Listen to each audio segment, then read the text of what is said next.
la neige tombait sans relâche, de fins flocons poudreux recouvrant silencieusement la rue principale de la petite ville. Le vent hurlait sur les toits de bois, apportant un froid glacial qui empêchait toute âme vivante d'oser apparaître dans la nuit noire. Anna Arlo était blottie sous l'auvent affaissé d'une épicerie fermée. Ses mains fines serraient un vieux sac en toile usé. Ses épaules tremblaient par vagues, sans qu'elle puisse dire si c'était à cause du froid ou de la peur qui l'avait tenaillée pendant des mois. Le manteau léger qu'elle portait, déchiré à plusieurs endroits, ne parvenait pas à freiner la rigueur de l'hiver montagnard. La neige s'accrochait à ses cheveux noirs emmêlés, se fondant en gouttelettes glacées qui ruisselaient dans son cou. Anna ferma les yeux, essayant de se faire plus petite, comme si disparaître dans l'obscurité pouvait faire disparaître toute la douleur. Mais le froid était impitoyable, et les souvenirs non plus. Quelques heures plus tôt, l'aubergiste, une femme d'un certain âge au regard soupçonneux, l'avait poussée hors de la minuscule chambre louée. « Je n'abrite pas de voleurs », avait-elle dit froidement, brandissant son téléphone et affichant un vieil article en ligne. Cet article, au titre cinglant, accusait Anna de détournement de biens familiaux et de fraude financière. Un mensonge que son propre frère Victor avait inventé pour la punir d'avoir osé révéler ses crimes. Elle avait tenté de s'expliquer, mais le regard de l'aubergiste n'en était que plus glacial. « Sortez avant que j'appelle le shérif », avait-elle menacé. Anna, avec son sac contenant tout ce qui lui restait, fut ainsi poussée dans le blizzard. Assise sous l'auvent, elle sentait son corps s'engourdir. Ses mains glacées serraient le sac, qui ne contenait que quelques vieux vêtements, un carnet cabossé et une photo de famille froissée, un souvenir qu'elle ne pouvait se résoudre à jeter, même si cela ne lui apportait que de la douleur. Son estomac gargouillait de faim, mais elle n'avait plus d'argent pour acheter, même une miche de pain. Elle n'avait rien mangé depuis 3 jours, à part quelques crackers rassis trouvés dans un café abandonné. Elle se dit que si elle survivait à cette nuit, elle trouverait un moyen de quitter cette ville, d'aller quelque part au loin, là où personne ne connaissait le nom d'Anna Arlo. De faibles phares traversèrent la neige tourbillonnante, accompagnés de pas lourds. Anna tressaillit, leva la tête, le cœur battant la chamade. Un homme d'âge moyen, vêtu d'une veste en cuir éraflée, s'avança vers elle en titubant. Une odeur d'alcool l'envahit lorsqu'il s'arrêta, ses yeux ternes la scrutant de la tête aux pieds. « Dis donc, ma chérie », dit-il d'une voix pâteuse. « Que fais-tu ici par ce froid ? Viens monter dans ma voiture. J'ai un endroit chaud où tu pourras dormir ce soir. Tout ce que tu as à faire, c'est de m'aider un peu. » Il esquissa un sourire en coin, révélant des dents jaunes. L'estomac d'Anna se noua, non pas de faim, mais de dégoût. Elle aurait voulu se lever, courir, mais ses jambes étaient gelées. Il s'approcha, son haleine empestant l'alcool. « Allez, ne fais pas semblant d'être timide. Tu n'as pas d'autre choix. » Ces mots furent comme un couteau tranchant dans le dernier lambeau de fierté qui lui restait. Anna repensa aux mois d'errance, aux nuits passées à dormir au coin des parcs ou dans des entrepôts froids. Elle était épuisée. L'espace d'un instant, elle se demanda si c'était la seule façon de survivre à la nuit. Mais un autre bruit s'éleva au loin, le grondement d'un moteur. 2 faisceaux de lumière vive fendirent l'obscurité et un vieux pick-up rouillé s'arrêta au bord du trottoir. La portière s'ouvrit et un homme de grande taille en sortit. La faible lumière du réverbère éclaira son visage, révélant une longue cicatrice qui courait de sa tempe jusqu'à sa joue gauche. Ses yeux d'un bleu profond fixèrent l'ivrogne sans hésitant. Sans un mot, il retira son épais manteau de laine, s'avança et le drapa sur les épaules d'Anna. Le manteau conservait la chaleur de son corps qui l'enveloppait comme une étreinte invisible. « Si tu ne veux pas l'accompagner, dit-il d'une voix basse et posée. J'ai un endroit sûr où tu peux rester cette nuit. » Ces mots n'exprimaient aucun jugement, aucune curiosité, juste une simple offre. Anna leva les yeux, ses yeux bleus fatigués croisant le regard de l'étranger. Il y avait quelque chose en lui, un calme, presque une tristesse, qui lui donnait l'impression qu'elle n'avait pas besoin de se méfier immédiatement. L'homme ivre recula, marmonnant quelque chose comme une plaisanterie, puis s'éloigna en titubant dans l'obscurité.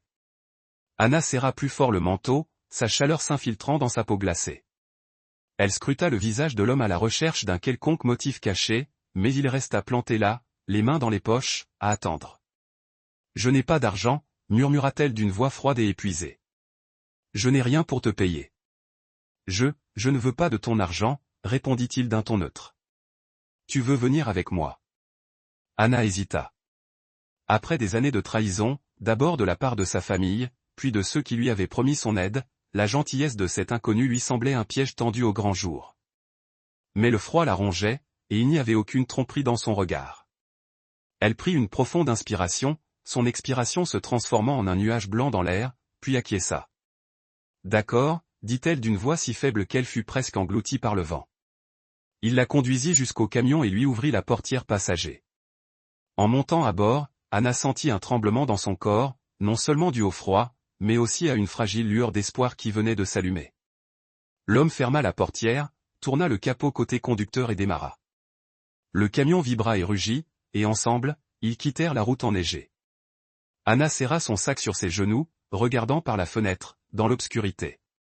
Chevalier, se demandant si elle venait de trouver une issue ou si elle avait commis une autre erreur. L'homme resta silencieux pendant tout le trajet. Son silence n'était pas pesant. Il lui semblait un mur protecteur la protégeant des questions auxquelles elle n'était pas prête à répondre. Elle le regarda, observant ses traits anguleux, ses cheveux noirs teintés de gris et sa longue cicatrice comme une histoire inédite. « Je m'appelle Anna », dit-elle d'une voix tremblante comme pour tester le silence. Il hocha légèrement la tête, les yeux toujours fixés sur la route. « Jacob », répondit-il simplement, sans rien ajouter. Anna ressentit un étrange soulagement. Pour la première fois depuis des mois, personne ne demanda d'explication. Personne ne questionna son passé. Elle appuya la tête contre la vitre froide, se laissant envelopper par la chaleur du manteau de Jacob. « Juste pour ce soir, dit-elle. Elle accepterait cette gentillesse. Juste pour ce soir, elle s'autoriserait à espérer. Vous regardez Histoire d'âme, où chaque histoire murmure l'amour, la guérison et l'espoir. Dites-nous de quelle ville vous regardez. N'oubliez pas de vous abonner et de participer à notre voyage. Restez avec nous. L'histoire ne fait que commencer. La pâle lumière d'un matin d'hiver filtrait à travers les fins rideaux, tombant sur le parquet usé de la petite maison. Anna se réveilla, le corps encore endolori par la longue nuit passée dans un froid mordant. Elle était allongée sur un vieux canapé, recouverte d'une épaisse couverture de laine qui conservait encore la chaleur du feu qui crépitait doucement dans un coin de la pièce. L'odeur du bois brûlé se mêlait à celle du café, la tirant de sa torpeur. Elle cligna des yeux, essayant de se calmer, et réalisa qu'elle n'était plus sous l'auvent gelé de la ville. Cette maison en bois, si humble soit-elle, était le premier refuge qu'elle avait eu depuis des mois d'errance. Anna se redressa, serrant la couverture plus fort autour d'elle. Elle regarda autour d'elle, son regard s'attardant sur les petits détails de la pièce. Une cheminée en pierre occupait un coin, les flammes brûlant sans interruption, répandant une chaleur dont elle avait presque oublié l'existence. Non loin de là, une photo délavée, encadrée simplement, était accrochée au mur. Elle représentait une femme au sourire doux et aux yeux brillants. Anna se demanda qui était cette femme, mais son instinct lui dictait de ne pas poser la question. Dans un autre coin se dressait une étagère en bois sombre remplie de couvertures cartonnées et de quelques livres de poche écornés. Un classeur en métal cabossé reposait silencieusement dans le coin, comme s'il gardait des secrets que personne ne devrait toucher. Tout était en ordre dans la maison, mais il y régnait un sentiment de vide, comme si l'endroit avait autrefois contenu plus de choses qu'aujourd'hui. Des pas légers résonnèrent dans la cuisine. Anna tourna la tête et vit Jacob entrer, portant 2 tasses de café fumantes. Il portait un pull gris et un jean délavé, ses cheveux noirs grisonnants et légèrement hérissés. La longue cicatrice sur sa joue gauche ressortait dans la pénombre, mais ses yeux d'un bleu profond exprimaient une sérénité difficile à déchiffrer. « Tu es réveillé ?» dit-il d'une voix basse et égale, posant une tasse de café sur la petite table en bois devant elle. « Le petit déjeuner est là-bas, si tu veux. » Anna baissa les yeux vers la table où une assiette de pain grillé beurré et confiture l'attendait. L'odeur chaude lui serra l'estomac, lui rappelant sa faim. Elle hésita, serrant toujours la couverture. « Merci », murmura-t-elle de sa voix après tant de jours sans parler. Elle n'avait pas l'habitude d'être traitée avec gentillesse, et chaque geste de Jacob la préparait au prix qu'elle finirait par devoir payer. Jacob s'assit dans le fauteuil en face d'elle, sirotant son café. Ses yeux se tournèrent vers le feu. Il ne lui demanda pas qui elle était, d'où elle venait, ni pourquoi elle errait seule dans un blizzard. Son silence était à la fois réconfortant et troublant. Elle se demanda s'il avait lu l'article en ligne l'accusant de vol et de fraude, les mensonges que son frère Victor avait inventés pour la détruire. Mais si Jacob le savait, il n'en laissa rien paraître. Il resta simplement assis là, silencieux, comme si sa présence chez lui était la chose la plus banale au monde. « Tu peux rester ici quelques jours », dit Jacob d'une voix douce mais certaine. « Si tu as besoin de travailler pour gagner un peu d'argent, j'ai quelques petits boulots par ici. Nettoyer le hangar, réparer le toit du Porsche, cuisiner des trucs comme ça. Il la regarda, le regard libre de tout jugement. Je n'ai pas besoin de savoir qui tu es, mais si tu veux, tu peux commencer demain. Anna cligna des yeux, essayant d'assimiler son offre. Personne ne donne rien gratuitement, pensa-t-elle. Surtout pas à quelqu'un comme elle, une personne que sa propre famille avait chassée, que cette ville considérait comme une criminelle. Je n'ai rien à te payer, dit-elle d'une voix tremblante. Je veux dire, je n'ai pas d'argent ni rien.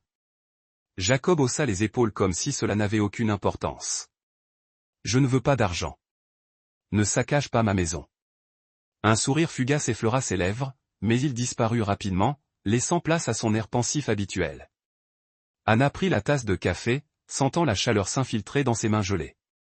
Elle but une petite gorgée, la douce amertume la réveillant.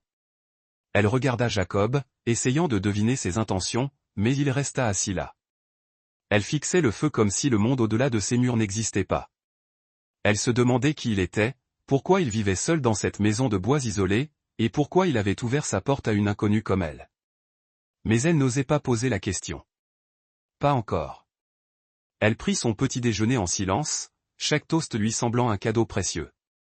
Jacob se leva, ajouta quelques bûches au feu, puis prit un manteau sur le porte-manteau près de la porte. « Je vais vérifier la clôture derrière la maison, dit-il. Tu peux te reposer.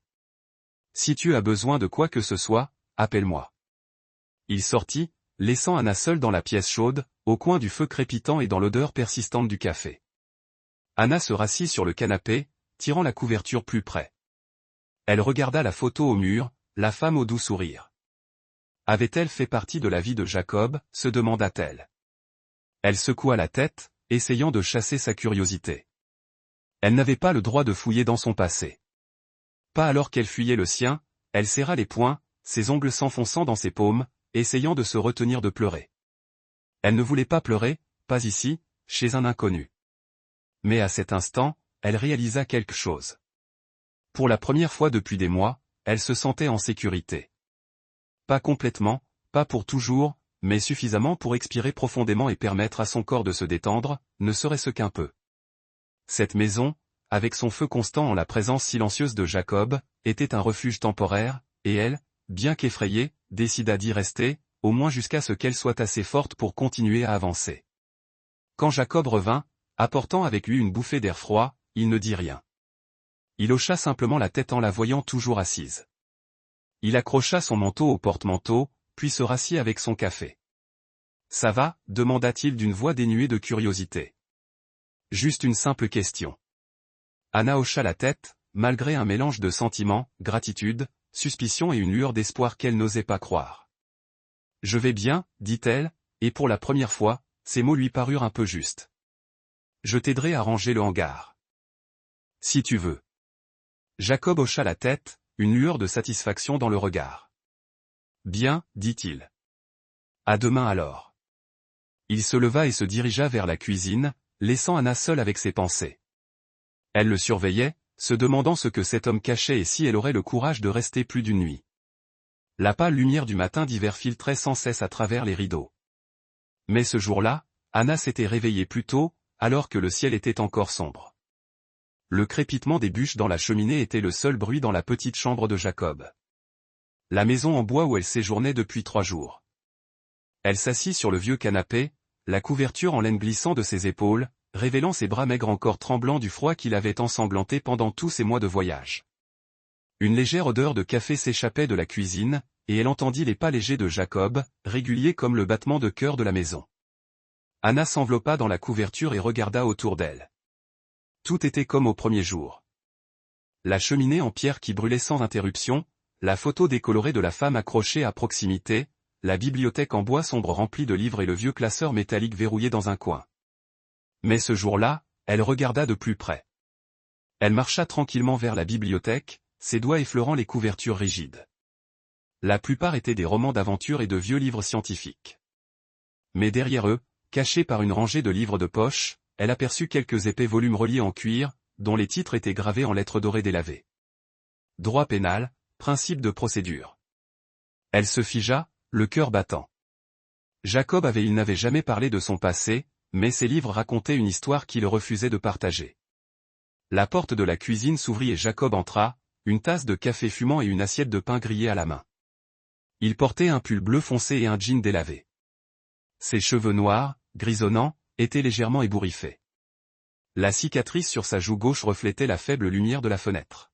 « Tu te lèves tôt » dit-il d'une voix basse et posée en posant l'assiette sur la table. « Je dois vider le hangar derrière la maison aujourd'hui. Si tu veux, tu peux aider. Pas de précipitation. Prends ton petit déjeuner d'abord. » Anna hocha la tête, s'assit et prit la tasse. La chaleur s'infiltra dans ses mains, apaisant le froid persistant. « Merci, Jacob, dit-elle d'une voix faible mais plus claire qu'au début. Prononcer son nom lui était devenu familier, un fil ténu la rattachait à cet homme silencieux et mystérieux. Elle prit son petit déjeuner en silence, ressentant l'étrange réconfort de ces moments ordinaires. Après tant de mois passés dans la peur, manger du pain grillé dans une maison bien chauffée semblait un rêve impossible. Après le petit déjeuner, Anna suivit Jacob jusqu'au hangar derrière la maison. Une petite structure en bois remplie de vieux outils, de caisses en bois et de meubles poussiéreux. Le froid extérieur la faisait frissonner, mais Jacob lui tendit une paire de gants épais et un vieux manteau. « Vas-y doucement » dit-il en désignant d'un signe de tête un coin rempli de cartons. « Trie-les. Regarde ce qui est encore utilisable, ce qui doit disparaître. » Elle acquiesça et se mit au travail. Vider le hangar était une tâche simple, mais cela l'aidait à se concentrer et à oublier un instant les cauchemars qui l'avaient tenu éveillé la nuit précédente. Dans son rêve, elle avait vu Victor, son frère, avec ce sourire froid et fin, brandir le journal et l'accuser de vol. « Tu ne peux pas courir éternellement, Anna » avait-il dit, et sa voix avait résonné dans sa tête, la réveillant en sursaut, trempée de sueur froide. Elle jeta un coup d'œil à Jacob, qui empilait du bois, et se demanda s'il avait été hanté par le passé comme elle. L'après-midi se passa dans un silence profond, seulement troublé par le bruit du bois qui bougeait et le vent qui hurlait dehors.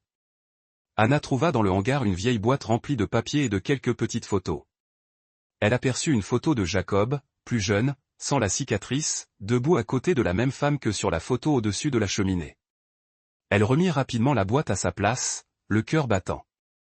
Elle ne voulait pas être surprise en train de fouiller dans les vestiges de son passé. Ce soir-là, Anna aida Jacob à préparer un repas simple, une soupe de pommes de terre et du pain. Ils s'assirent l'un en face de l'autre à la table en bois, la lumière du feu vacillant sur le visage de Jacob, accentuant sa cicatrice. Anna ressentit une attirance, une question qui la trottait dans la tête depuis le début de la journée. Elle prit une grande inspiration, rassemblant son courage. « Jacob, dit-elle d'une voix un peu tremblante. Que faisais-tu avant de venir ici ? Je veux dire, avant que tu vives seul ici. » Jacob marqua une pause, sa cuillère flottant dans les airs. La lueur du feu vacillait dans ses yeux, et la cicatrice sur sa joue semblait plus profonde dans l'ombre. Il posa la cuillère, fixant le bol de soupe, comme si la réponse se trouvait quelque part dans la vapeur montante. « Avocat, dit-il d'une voix saccadée, presque abrupte. J'étais avocat. Anna cligna des yeux, surprise qu'il lui ait répondu si directement. Elle aurait voulu lui demander où il avait exercé le droit, pourquoi il était parti, pourquoi il était venu dans une petite ville comme celle-ci. Mais le regard de Jacob, si calme soit-il, délimitait une frontière invisible. Il se leva, prit son bol et l'emporta dans la cuisine. Le Porsche fuit, dit-il d'un ton sec, changeant de sujet. Je dois le réparer demain. Tu peux aider si tu veux. Anna hocha la tête, comprenant qu'il ne voulait pas en dire plus. Elle ressentait une étrange affinité entre deux personnes portant des blessures trop lourdes pour être nommées. Elle était certaine que Jacob avait été quelqu'un qui avait vécu une autre vie. Mais maintenant, il existait comme un fantôme caché dans cette maison en bois. Elle se demandait ce qui l'avait brisé et si elle aurait un jour le courage de lui parler de Victor, des mensonges qui avaient détruit sa vie. Cette nuit-là, Anna était allongée sur le canapé, écoutant le vent siffler aux fenêtres. Elle essaya de dormir, mais les cauchemars de Victor revinrent. Elle serra la couverture, essayant de repousser les images, mais elle la tenait comme le froid hivernal. Elle regarda vers la cheminée où les flammes brûlaient encore sans interruption. La photo de la femme était accrochée là, discrètement, lui rappelant qu'elle n'était pas la seule à porter un passé. Jacob avait son fantôme, lui aussi. Et même si elle avait peur, même si elle n'osait pas faire entièrement confiance, elle sentit une petite lueur d'espoir qu'ici, dans cette maison, elle pourrait trouver un endroit où respirer, ne serait-ce que pour un petit moment.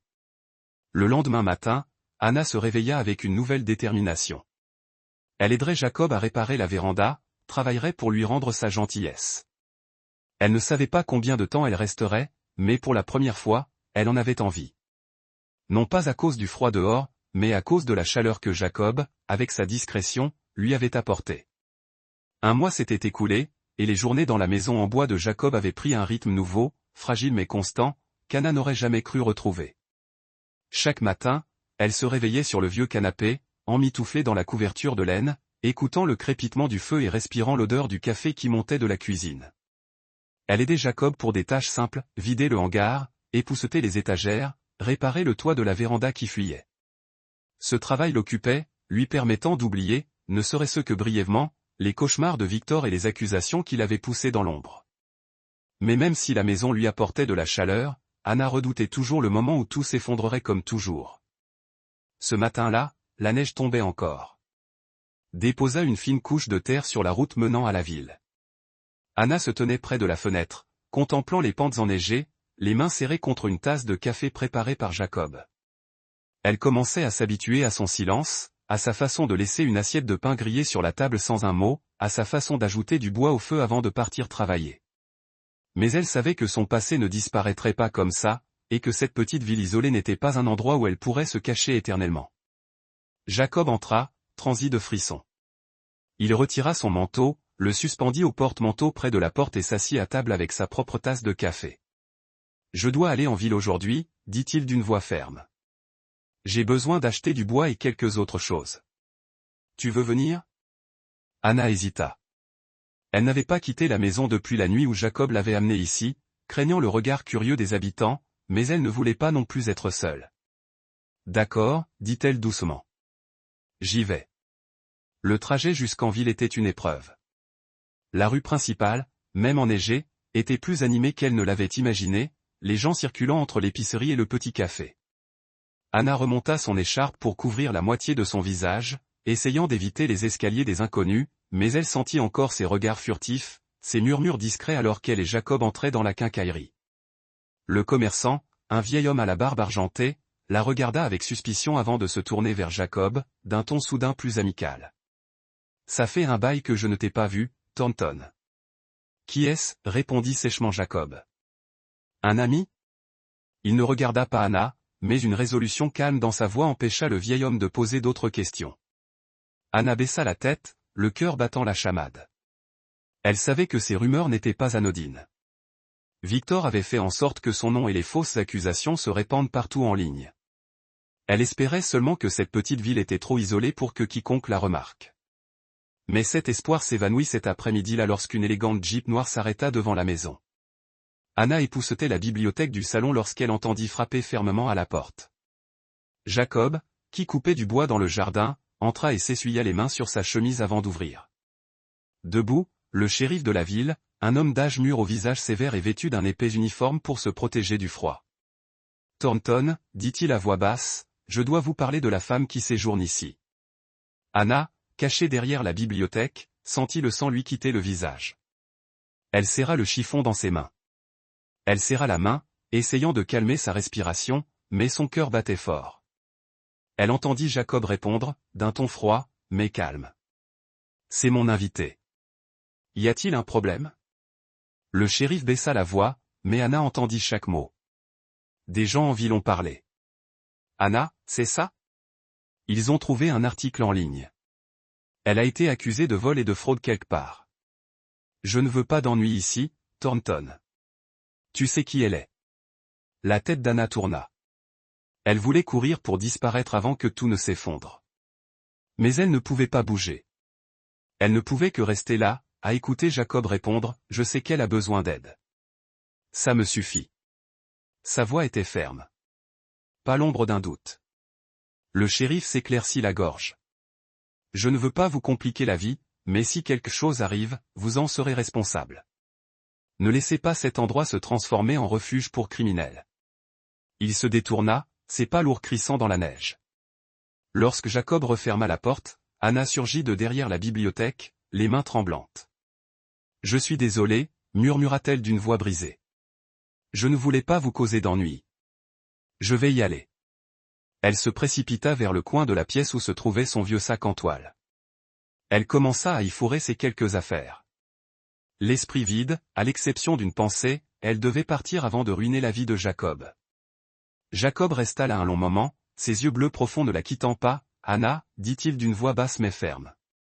Elle s'arrêta mais ne leva pas les yeux, les mains serrées sur le sac. « Si tu pars, dit-il, ne le fais pas parce que tu penses ne pas mériter d'aide. » Ces mots furent comme une lame tranchant le mur de honte qu'Anna avait construit autour d'elle pendant des années. Elle releva la tête, la vue brouillée par les larmes. « Tu ne comprends pas, dit-elle d'une voix tremblante. Ils ont raison. Je suis une source d'ennui. Ce qu'ils ont dit. Ces articles, ils ne me laisseront jamais tranquille. Tu n'as pas à t'en mêler. » Jacob s'approcha, s'arrêtant juste assez près pour qu'elle puisse sentir sa chaleur, même s'il ne la toucha pas. « Je me fiche de ce qu'ils disent, dit-il doucement. Ce que je vois m'importe. Et je vois quelqu'un qui a besoin d'un endroit où loger, d'une chance de prendre un nouveau départ. Tu n'as pas à continuer à fuir. » Anna secoua la tête, des larmes coulant sur ses joues. « Tu ne me connais pas. Tu ne sais pas ce que j'ai fait ni ce qu'ils disent que j'ai fait. »« Je n'ai pas besoin de savoir, » répondit Jacob d'une voix douce mais posée. « Tu es là et tu essaies. C'est l'essentiel. » Il désigna la cheminée d'un signe de tête où la flamme brûlait encore. « Cette maison n'a pas grand-chose, mais il y a de la place pour toi si tu le veux. » Anna le regarda et ne lut dans ses yeux aucun jugement, seulement une sincérité qu'elle n'avait pas l'habitude de recevoir. Elle laissa le sac tomber d'eux. Ses mains et atterrir doucement sur le sol.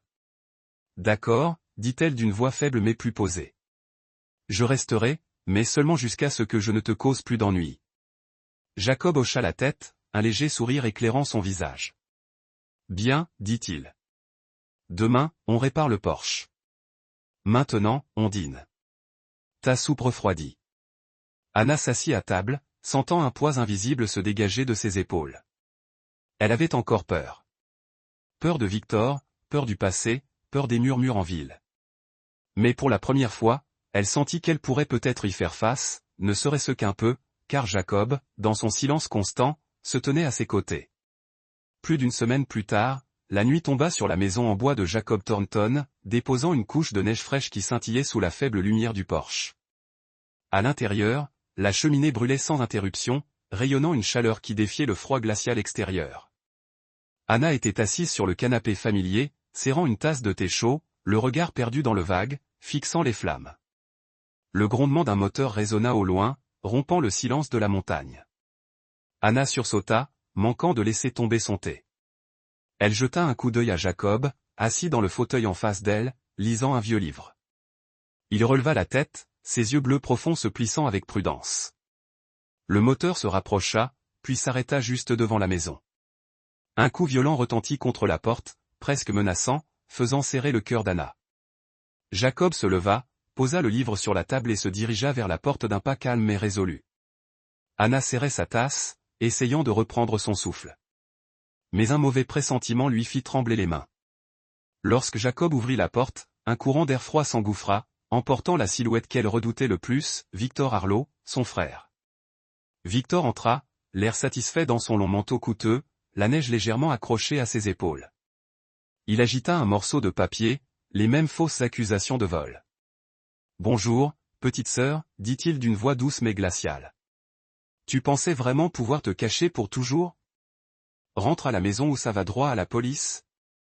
Anna trembla, le souvenir de la manipulation de Victor revenant en mémoire. Jacob se plaça entre eux, le regard perçant et inflexible. « Elle ne t'appartient pas, dit-il d'une voix ferme. C'est ma maison. Pars. » Le sourire de Victor s'éclaircit. « Et qui es-tu pour t'immiscer dans les affaires de ma famille ? C'est une voleuse, une menteuse. » Jacob ne bougea pas. « J'en sais assez, » répondit-il. « Par où j'appelle le shérif. » La main de Victor se resserra sur le journal, la colère illuminant ses yeux. « Un jour, Anna, » siffla-t-il, puis il se retourna et sortit d'un pas raide, la porte claquant derrière lui. Anna s'est effondrée sur le canapé, les larmes aux yeux. « Il ne s'arrêtera pas, » murmura-t-elle. Je dois y aller, Jacob. Jacob s'assit en face d'elle, l'air résolu. Anna, tu n'as pas à fuir. Pas cette fois. Elle secoua la tête. Victor a de l'argent, du pouvoir. Il m'a tout pris, les biens de mes parents, ma réputation. Il va te ruiner. Le regard de Jacob se posa sur la photo de Clara accrochée près de la cheminée. J'étais avocat, dit-il doucement, la voix rauque. Je suis spécialisé dans la chute d'hommes comme Victor. Mais j'ai échoué. Clara, ma fiancée, était journaliste. Elle enquêtait sur une affaire de corruption. Je la représentais, mais j'étais trop confiant. Je ne les ai pas vus venir. Ils ont mis en scène un accident et l'ont tuée. J'ai essayé de la protéger, mais ils m'ont poursuivi. Cette cicatrice date de cette nuit-là. Il lui toucha la joue. J'ai arrêté le droit, je me suis caché parce que je ne supportais pas de perdre à nouveau. Mais avec toi, Anna, je veux essayer. Anna cligna des yeux, surprise par l'honnêteté brute de sa voix. Pourquoi risquerais-tu ça pour moi, demanda-t-elle. Parce que je sais ce que ça fait de tout perdre, dit Jacob. Parle-moi de Victor. Je trouverai un moyen. Anna hocha la tête, d'une voix faible mais assurée. D'accord, mais si ça tourne mal, je ne veux pas que tu sois blessé. Jacob se tenait dans un coin de la pièce, près de la bibliothèque, ses yeux bleus profonds pensifs. Son silence, d'habitude réconfortant, donnait maintenant à Anna le sentiment qu'elle devait dire toute la vérité.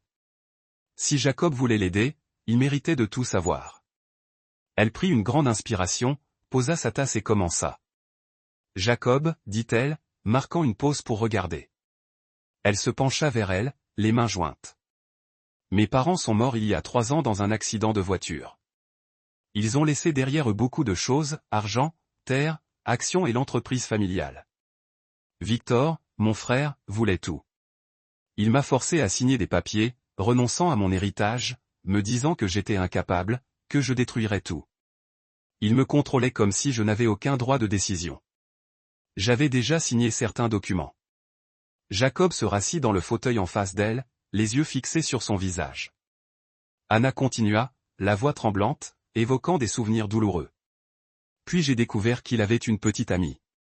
Elle n'avait que 16 ans. J'ai vu les messages dégoûtants qu'il lui envoyait, ses actes. Je n'ai pas pu me taire. Je suis allé voir la police, mais il s'est enfui. Il a de l'argent. Des avocats. Et puis il s'en est pris à moi. Il avait peur de ne plus pouvoir me contrôler. Il a inventé cette histoire selon laquelle j'avais volé l'argent de la famille, que j'avais fraudé. Il a dit que si je ne faisais pas ce qu'il voulait, il me ferait jeter en prison. Je me suis enfui parce que je ne savais pas quoi faire d'autre. Les larmes ont coulé les joues d'Anna, mais elle ne s'est pas arrêtée. Il voulait que je vive comme une marionnette ou que tout perde. J'ai perdu ma famille, mes amis, ma réputation. J'ai caché, survivant, mais je le pouvais jusqu'à ce que je vous rencontre. Je ne pensais pas que je pouvais le combattre. Pas avant que je ne vous ai rencontré. Jacob était silencieuse, ses yeux s'assombrissant comme si son histoire touchait quelque chose enterré profondément en lui. Il se leva, se dirigea vers la table en bois et prit une feuille de papier vierge et un stylo. Anna, dit-il, sa voix rugueuse mais stable. Je ne suis pas seulement quelqu'un qui vous a donné un endroit où séjourner. J'étais l'un des meilleurs avocats dans des cas comme cette fraude financière, abus de pouvoir. Mais j'ai échoué une fois, et cela m'a coûté la femme que j'aimais. Il s'arrêta, ses doigts frottant la cicatrice sur sa joue. Je ne peux pas continuer à me cacher pour toujours, a-t-il dit. Anna cligna des yeux, surpris par la douleur et la détermination de sa voix. Elle regarda la photo de Clara suspendue près de la cheminée et vit le doux sourire, les yeux provoquants. Je suis désolé. Chuchota-t-elle. Je ne savais pas. Jacob secoua la tête. Ce n'est pas de ta faute. Mais maintenant, Anna, je veux réessayer. Pour battre des hommes comme Victor, nous devons trouver ses faiblesses. Demain, je contacterai quelques anciens collègues de contact, procureurs, personnes qui peuvent déterrer des informations sur lui, les transactions qu'il a utilisées pour vous encadrer, les articles qu'il vous a forcé à signer. Il y aura un sentier. Je rédigerai une contre-plainte soulignant les incohérences de ces accusations. Il s'est assis à la table et a commencé à écrire, son écriture forte et précise, comme si l'instinct d'un avocat ne l'avait jamais quitté. Anna se leva et se rapprocha, regardant par-dessus son épaule. Elle n'a pas compris tous les détails. Il note un document répertoriant les contradictions des accusations de Victor. Des dates incompatibles aux transactions suspectes, mais elle n'en avait pas besoin. Elle pouvait voir l'accent dans les yeux de Jacob. La façon dont sa main tremblait légèrement mais se déplaçait avec l'assurance de quelqu'un qui connaissait ce champ de bataille. Jacob, dit-elle, sa voix calme mais résolue. Si tu fais ça, je veux affronter Victor. Jacob leva les yeux, son regard rempli avec respect. Très bien, a-t-il dit. J'aurais besoin que vous me disiez tout ce dont vous vous souvenez de l'entreprise familiale, sur les moments où il vous a fait signer des documents. Tout pourrait être une clé. Anna hocha la tête, sentant une étincelle d'espoir scintiller vers la vie. Elle s'est assise à la table et a commencé à raconter toutes les réunions avec l'avocat de Victor, le compte bancaire qu'elle avait entretenu par accident, la façon dont il s'est vanté de ses entreprises. Jacob a pris des notes prudentes, s'arrêtant parfois pour clarifier un détail. Ils ont travaillé tard dans la nuit, la lumière du feu projetant des ombres sur leurs visages, les enroulant dans une atmosphère à la fois tendue et intime. Anna a regardé Jacob et a vu non seulement son professionnalisme, mais le chagrin dans chaque petit mouvement. La façon dont ses mains tremblèrent quand il a écrit, la façon dont ses yeux scintillaient sur la photo de Clara. Elle a réalisé que ce qu'il faisait n'était pas seulement pour elle. C'était aussi pour lui-même. Une façon de faire face au passé, de récupérer quelque chose qu'il avait perdu. Et cela lui a fait sentir qu'elle n'était plus seule. Pour la première fois, elle croyait qu'elle pouvait se battre, non seulement à cause de Jacob, mais à cause d'elle-même. Lorsque l'horloge a frappé minuit, Jacob posa son stylo et empila les papiers soigneusement. « Reposez-vous, Anna, dit-il, sa voix douce, mais bien sûr. Demain, je vais commencer à tendre la main à mes contacts. Nous trouverons la faiblesse de Victor. » Anna hocha la tête, tirant la couverture autour d'elle alors qu'elle s'allongea sur le canapé. Les menaces de Victor étaient toujours là, mais maintenant il n'était pas la seule voix dans son esprit. La voix de Jacob, bas, stable, pleine de promesses, les avait rejoints, comme une petite flamme dans l'obscurité. Elle ferma les yeux, sentant une pièce fragile mais puissante. Elle n'était plus des proies. Elle était une combattante et elle avait Jacob à côté d'elle. Toujours suivre l'histoire ? Si cette histoire vous a trouvé en dehors des histoires d'âme, nous vous invitons à la maison où chaque histoire touchante commence par la vérité, l'espoir et le cœur. 2 semaines plus tard, l'atmosphère à l'intérieur de la maison en bois de Jacob était lourde, comme une tempête attendant de se casser. La cheminée brûlait toujours régulièrement, mais sa chaleur ne pouvait pas chasser le froid de ce qui se passait au-delà des murs. Anna se tenait près de la bibliothèque, sa main se serra autour d'un chiffon de poussière, essayant de rester calme alors qu'un moteur grondait la route vers la maison. Elle a reconnu le son. C'était la même Jeep Victor en Jeep noir élégant auparavant. Son cœur battait et la peur familière se leva à nouveau comme un animal éveillé. Jacob, qui triait une pile de fichiers sur la table en bois, leva les yeux, son regard bleu profond froid et régulier. « Restez ici, dit-il, sa voix basse avant qu'il ne se dirige vers la porte juste au moment où le coup tonna à travers la maison. La porte s'ouvrit, et Victor est entré à l'intérieur, apportant une rafale d'air froid et sa contrebande familière. Il portait un costume sombre et un long par-dessus légèrement saupoudré de neige. Ses cheveux revinrent à une brillance. Derrière lui se tenait un homme d'âge moyen dans un costume bon marché tenant une mallette. Avocat privé de Victor, a deviné Anna. Le shérif de la ville était également avec eux, emballé dans un uniforme épais, son visage sévère dessiné et mal à l'aise. Thorne, dit le shérif, son ton plat. Nous devons parler de mademoiselle Harlow. Anna sentit ses genoux s'affaiblir. Elle recula jusqu'à ce que son dos se pressait contre la bibliothèque, sa main tremblant. Victor la regarda, ce mince sourire sur ses lèvres comme une lame aiguisée. « Je vous ai dit, Anna, dit-il, sa voix douce, mais avec une menace. Vous ne pouvez pas vous cacher pour toujours. Shérif, faites votre travail. Elle doit être placée immédiatement en garde à vue. » Jacob se tenait dans l'embrasure de la porte, ses larges épaules un mur entre elle et les autres. Il ne parlait pas au début. Il regarda simplement Victor, puis le shérif, et enfin l'avocat. Son regard était glaciaire, mais il n'a jamais hésité. « Pour quel motif ?» demanda-t-il, sa voix basse et même, comme s'il se tenait dans une salle d'audience plutôt que dans sa propre maison. Victor rit, bien que le son n'a rien fait pour masser la tension dans ses yeux. « Pour quel motif ? C'est un voleur, une fraude. j'ai des preuves. Il a levé un paquet de papiers, les mêmes qu'il avait fait signe au visage d'Anna. Ces documents prouvent qu'elle a volé le domaine familial. Shérif, vous savez ce que vous devez faire. Le shérif regarda Victor, puis Jacob, l'hésitation écrite clairement sur son visage. Non, je ne veux pas de problème ici, mais ces allégations sont sérieuses. Nous devons l'emmener pour interroger. L'esprit d'Anna se déplaçait. Elle voulait crier, leur dire que c'étaient tous des mensonges, que Victor avait tout orchestré pour la punir. Mais les mots se sont coincés dans sa gorge. Elle ne pouvait que rester là, se sentant comme des proies coincées par un pack. Elle jeta un coup d'œil à Jacob, attendant qu'il se retire pour lui dire qu'elle devrait gérer cela seule. Mais il ne l'a pas fait.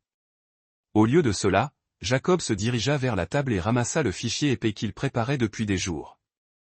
Il l'ouvrit lentement, délibérément et l'a disposé sur la table. Avant de prendre quelqu'un, a-t-il dit, en regardant la place du shérif dans les yeux, vous feriez mieux de regarder cela. Il a fait avancer plusieurs documents. Des relevés bancaires, des contrats et ses propres billets manuscrits. Ces accusations ont trop de trop. Les dates de transaction ne correspondent pas. Les comptes soi-disant volés sont liés aux sociétés d'obstacles Victor Control. Je vous recommande de passer cela au procureur de district pour examen. L'avocat de Victor, un homme court dont les lunettes se glissa dans le nez, s'avança et traversa les documents avec dédain visible. Qu'est-ce que c'est, exigea-t-il, la voix dégoulinant de mépris. Qui pensez-vous que vous contestez pour contester les allégations vérifiées? Le regard de Jacob n'a pas hésité. J'étais avocat, a-t-il dit, sa voix glacée. Et je sais quand une histoire ne s'additionne pas. Ces documents montrent que Victor Harlow a peut-être manipulé des preuves pour encadrer Anna. Si vous ne me croyez pas, laissez le procureur de district. Victor a abrégé votre vie, Thornton, a-t-il rigide. Et je sais que vous n'avez pas le droit d'entrer chez moi et de menacer mon invité. Si vous procédez autrement, je vous verrai l'expliquer devant la circuit court. Le shérif a regardé de Jacob à Victor, souhaitant clairement qu'il ne soit pas pris entre eux. Il a feuilleté les documents de Jacob, son froncement de sourcils s'approfondissant alors qu'il lisait les notes détaillées et les preuves soigneusement arrangées. Très bien, dit-il enfin, sa voix réticente. Je vais transmettre cela au DA. Mais Thornton, si c'est un coup, vous y répondez. Ce n'est pas un coup, a déclaré Jacob, verrouillant les yeux avec Victor. Et je suggère de partir maintenant. Victor se tenait là, agrippant ses papiers si fort que ses jointures s'écarquillèrent, son visage rougi de colère. C'est ma sœur, a-t-il craché. Vous n'avez pas le droit de la garder.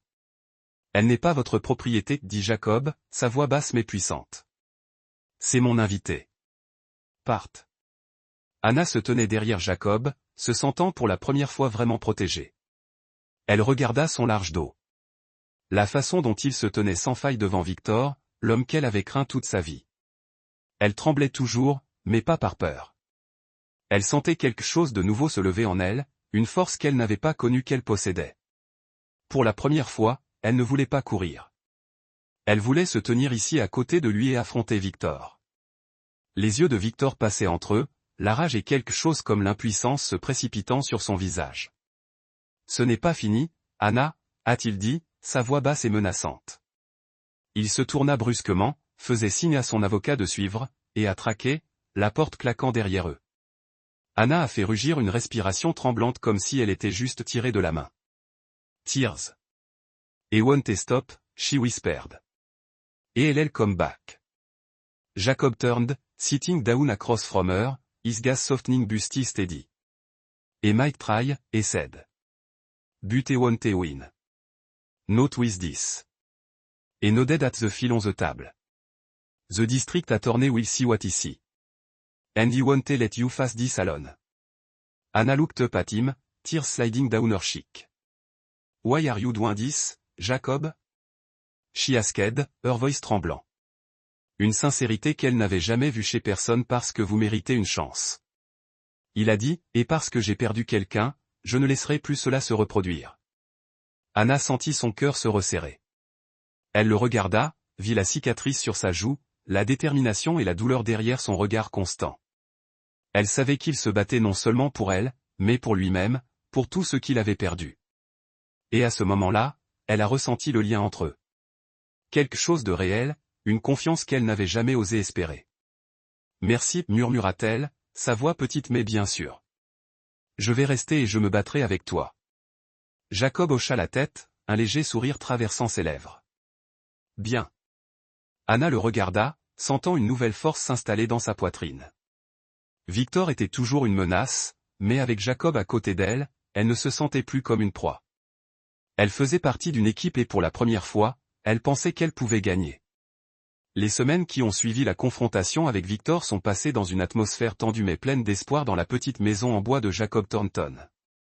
Chaque jour, Anna se réveillait avec un mélange d'anxiété et de détermination.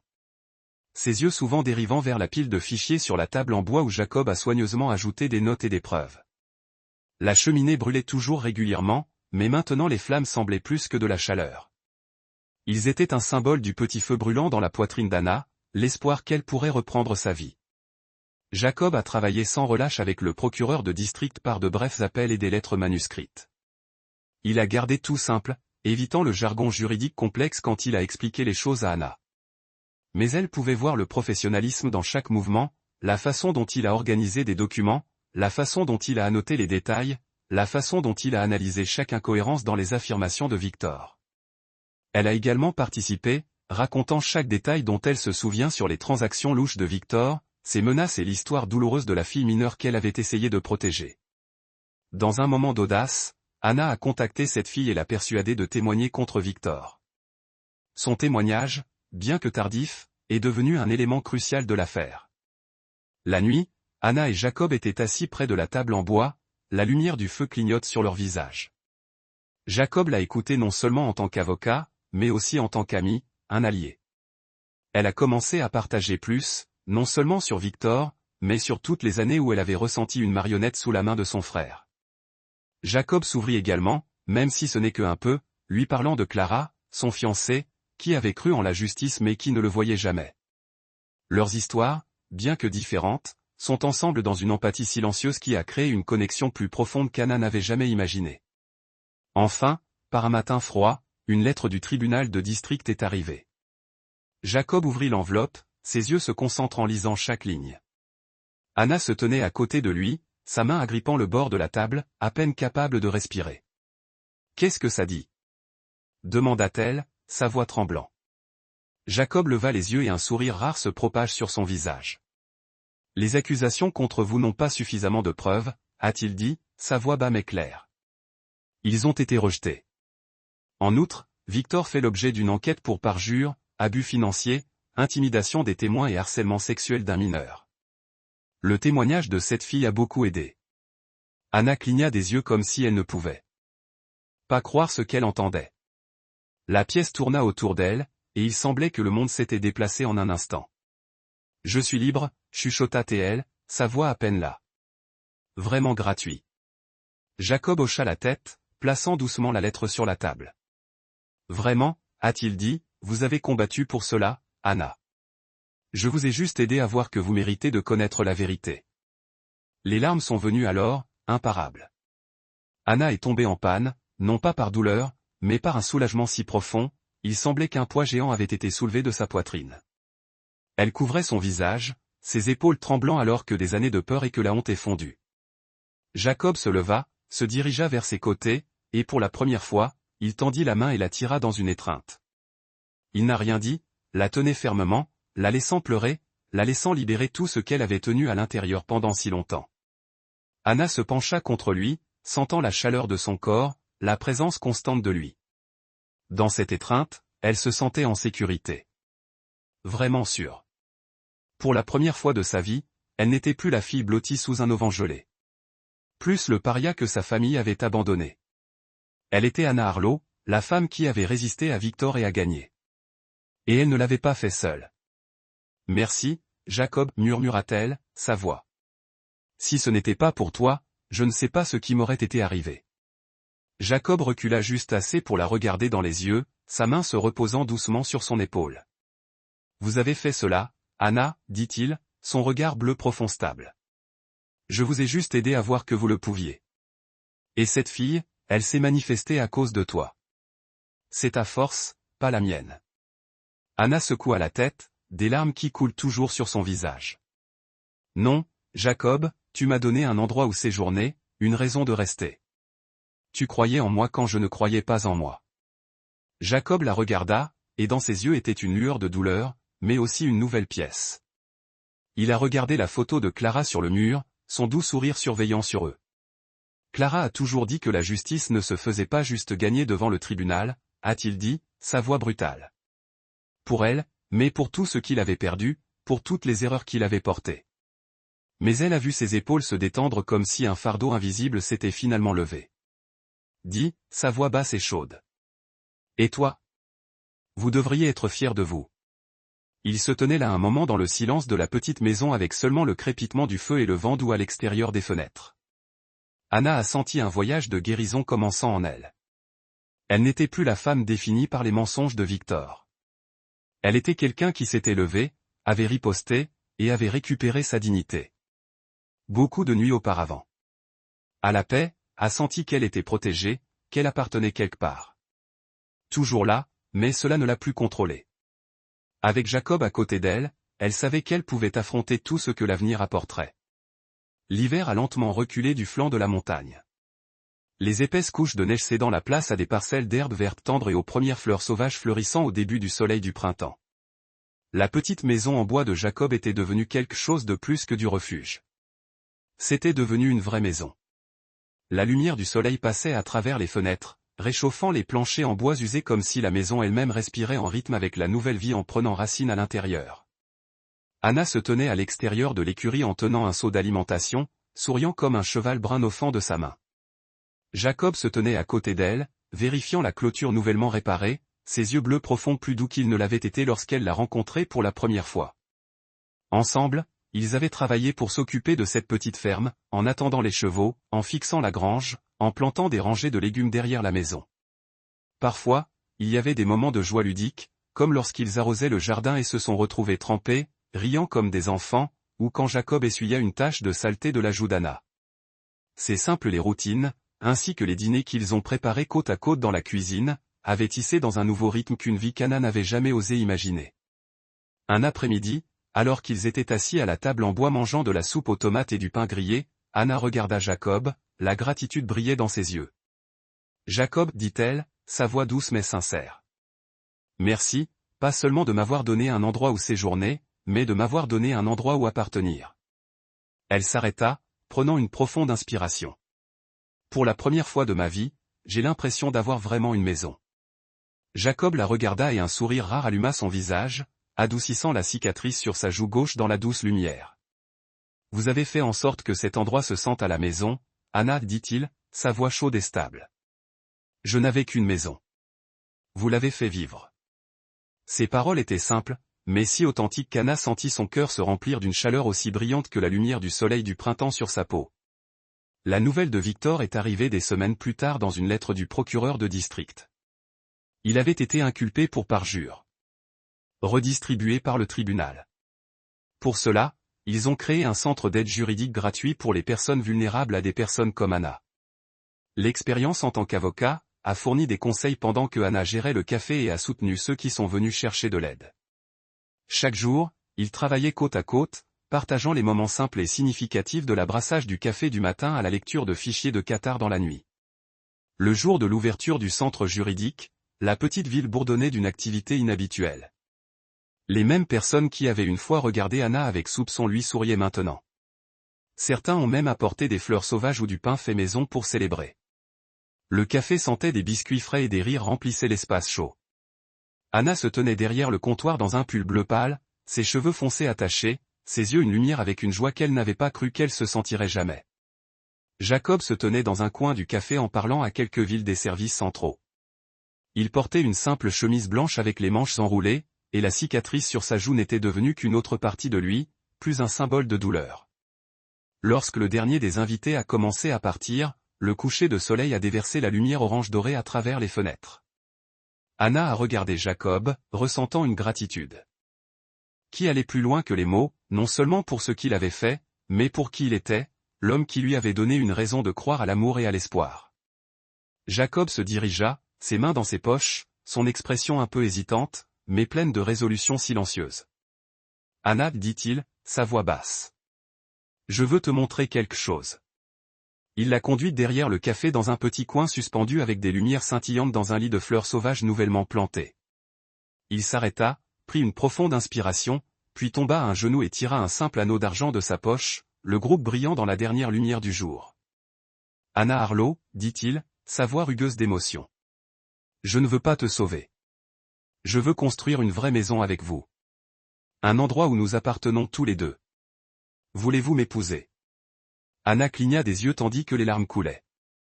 Pas de douleur, mais d'un bonheur si brillant qu'il a rempli chaque partie d'elle. Elle regarda les yeux de Jacob si pleins d'amour, d'espoir et d'une promesse de l'avenir qu'ils pourraient construire ensemble. « Je n'ai jamais cru que je pourrais être aimée, chuchota-t-elle, sa voix traversant ses larmes. Mais maintenant je crois. Oui, Jacob. Oui. Elle tendit la main et Jacob glissa doucement l'anneau sur son doigt. Il se leva, la tirant dans ses bras, sa chaleur s'enroulant autour d'elle comme la vieille maison en bois pendant ces longues nuits froides. Ils se tenaient là dans le crépuscule doré, entourés des lumières et des fleurs sauvages, sentant un nouveau départ ouvert devant eux. Anna reposa sa tête contre la poitrine de Jacob, écoutant le rythme régulier de son cœur. Elle a pensé à la route d'où elle avait voyagé, la fille se blottissait sous un auvent gelé, abandonnée par sa famille, à la femme debout ici dans les bras de l'homme qu'elle aimait avec une maison et un but. Elle a pensé à Clara, la femme sur la photo, et a ressenti une profonde gratitude. Clara avait raison. Tout le monde mérite une chance, et Jacob lui avait donné cette chance. Jacob a également ressenti une paix qu'il n'avait jamais cru retrouver. En regardant Anna, il a vu non seulement la femme qu'il aimait, mais la preuve qu'il pouvait racheter les erreurs de son passé. Il avait perdu Clara, mais avec Anna, il avait trouvé une raison d'ouvrir son cœur, de vivre et d'aimer entièrement. Alors qu'il retournait dans le café, la lumière brillait toujours et le rire des dernières villes flottait autour d'eux comme de la musique. Anna a glissé sa main dans celle de Jacob, la bague en argent se refroidit contre sa peau, un rappel de leur promesse. Le printemps était venu, apportant des fleurs sauvages, un soleil chaud et un avenir plein d'espoir. La maison en bois, le café, le centre juridique. Ils faisaient tous partie de la maison qu'ils construisaient, non seulement pour eux-mêmes, mais pour tous ceux qui avaient besoin d'un endroit pour appartenir.